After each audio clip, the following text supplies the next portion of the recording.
మన ఆంధ్రాలో ఏదైనా కొత్త చట్టం వచ్చిందా?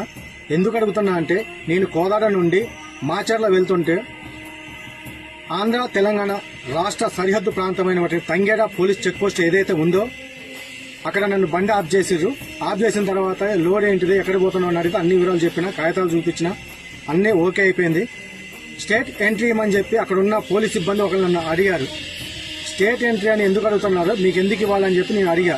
దానికి ఆ కానిస్టేబుల్ గారి అహం దెబ్బతిన్నది.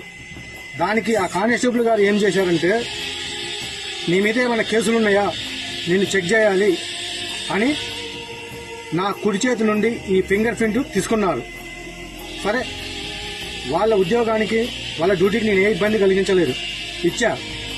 నాకు తెలియని విషయం ఏంటంటే, ఇలాంటి చట్టం ఏదైనా ఆంధ్రప్రదేశ్లో ఉందా? వాళ్ళు అడిగిన లంచం ఇవ్వని పక్షంలో చేతివేలి ముద్దలు తీసుకుంటారా? దయచేసి మీకెవరికైనా తెలిస్తే